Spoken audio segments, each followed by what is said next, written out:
Apart from tea and coffee that remain the major cash crops in Uganda on the international market over the years, cocoa exporters believe that cocoa also has the potential due to its increased demand internationally.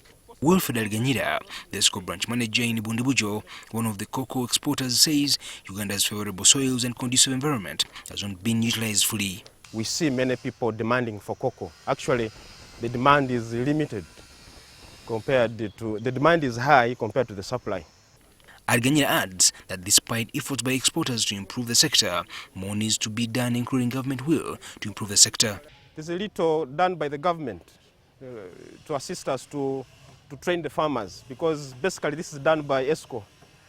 We train the farmers on how to maintain the cocoa, farm management, fight diseases in case we get them, and other things that the farmers require.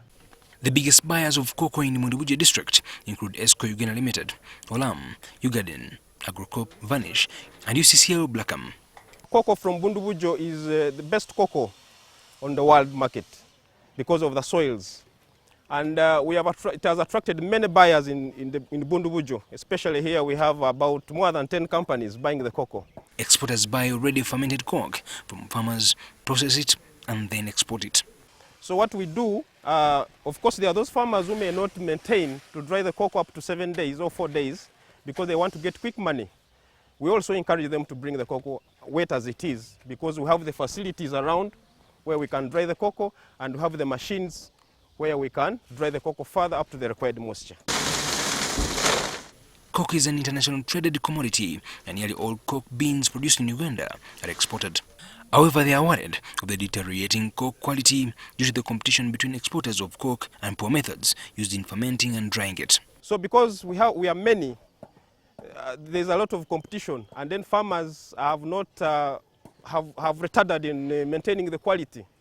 What is happening now, because people are rushing, fighting for cocoa, farmers no longer ferment 7 days. Farmer will ferment 3 days and he sells the cocoa.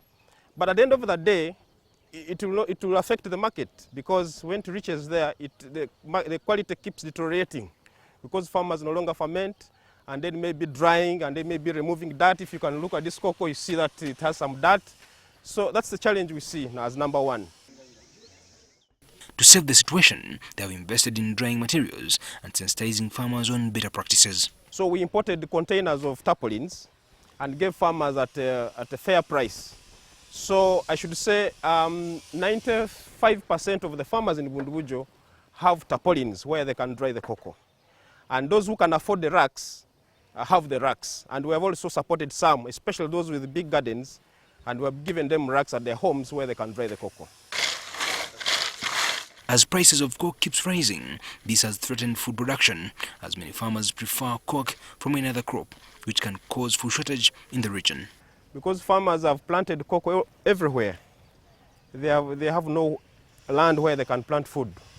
So they are depending on the cocoa, money that comes from cocoa after selling, then they buy the food. But if they were having food production somewhere plus an export crop, then that would be a little bit okay for the incomes for the farmers. Uganda exports more than 10,000 metric tons of cocoa every year, and around 60% of cocoa exported is produced in Bundibugyo. Ivan Chimulchigozi, NTV on the farm.